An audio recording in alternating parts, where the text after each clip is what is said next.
Le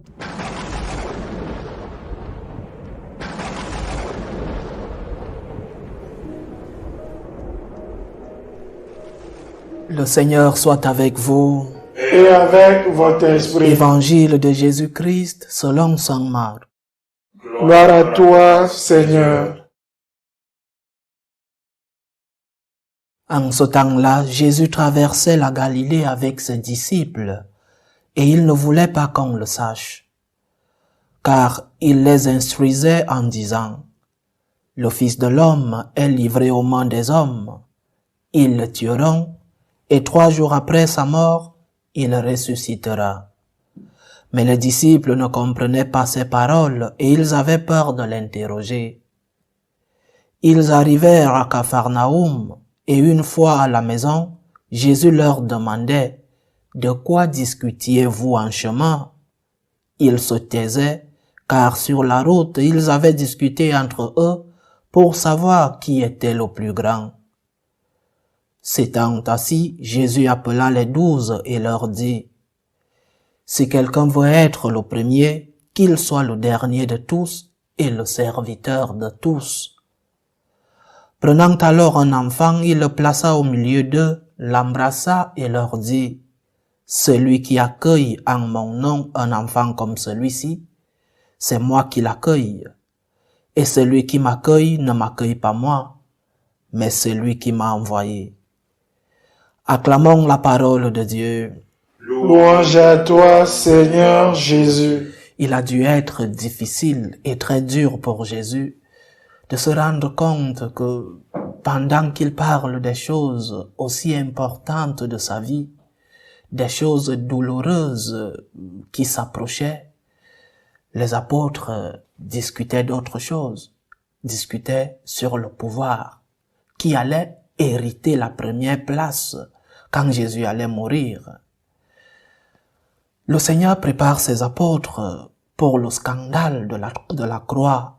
Scandale parce que pour les Juifs, et ses apôtres étaient des croyants juifs, pour les Juifs, mourir crucifié était un signe de malédiction de Dieu. Celui qui était crucifié était un maudit, non maudit de la société, parce que peut-être il pouvait avoir des innocents par un mauvais jugement qui étaient crucifiés, mais un maudit de Dieu. Comment le Christ pouvait-il être Dieu? S'il parle d'une mort, mort sur la croix, comment pouvait-il être Dieu s'il allait mourir de cette façon-là? Scandale de la croix, mais Jésus veut les préparer.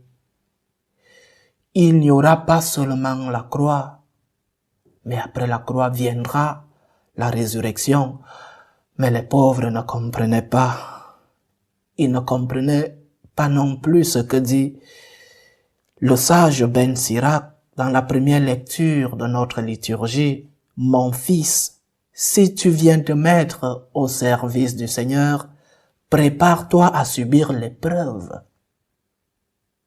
Celui qui veut se mettre au service du Seigneur doit préparer la croix. Si nous n'acceptons pas, et tous ces jours je le répète, si nous n'acceptons pas que la croix fait partie de notre destin de croyant, de notre destin de chrétien, alors nous sommes comme ces apôtres, nous n'avons pas compris le message.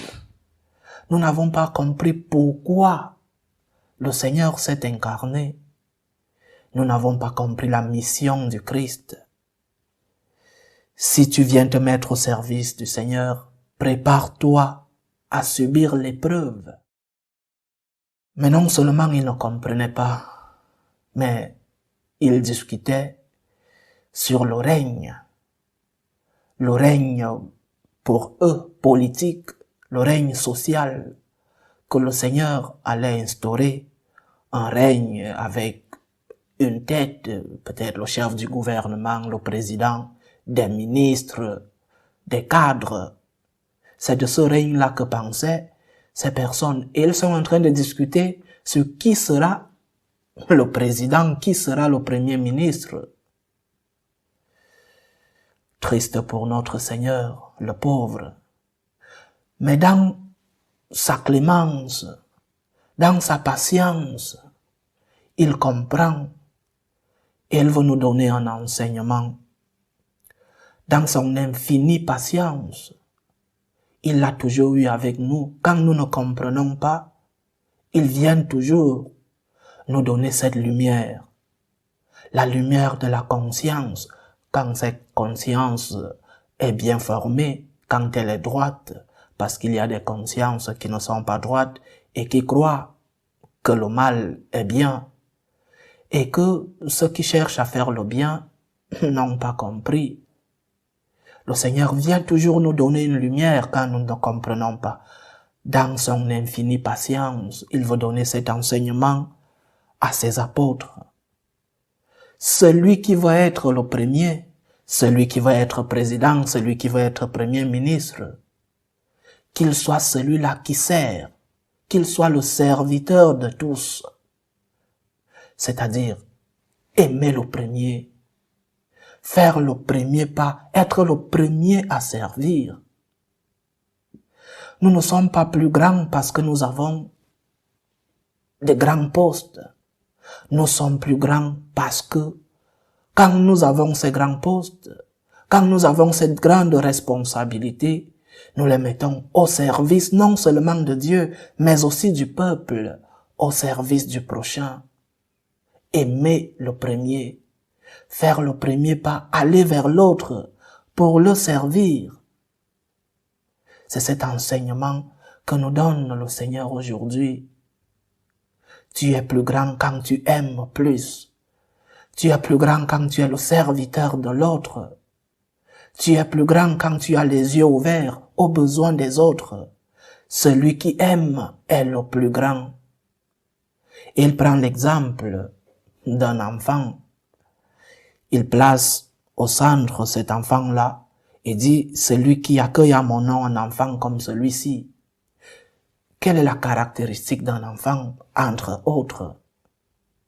Un enfant a confiance.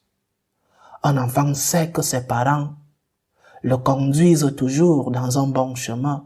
Un enfant, quand il ne comprend pas, fait confiance, accepte le mystère parce qu'il sait que celui qui est devant lui est plus grand que lui, non seulement en âge, mais aussi en expérience de la vie.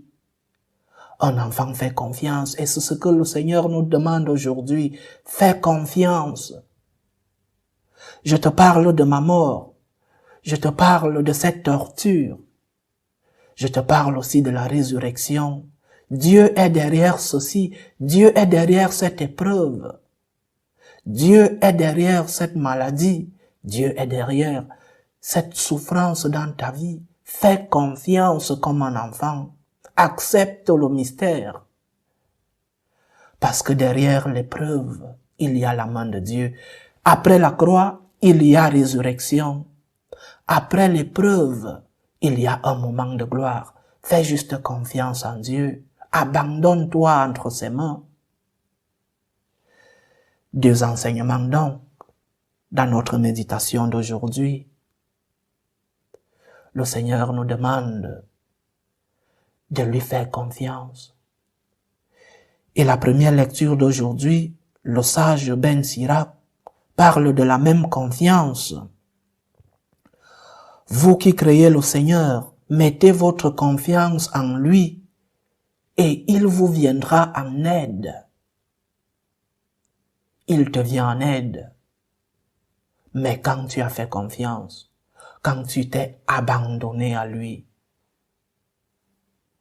c'est vrai que c'est très facile de le dire, mais dans la pratique, quand viennent les moments de tempête dans nos vies, les moments d'obscurité, quand il nous semble que le Seigneur s'est éloigné de nous, c'est très difficile de faire cette confiance, mais essayons, chers frères et sœurs, essayons d'abandonner nos problèmes, nos épreuves entre les mains de notre Seigneur.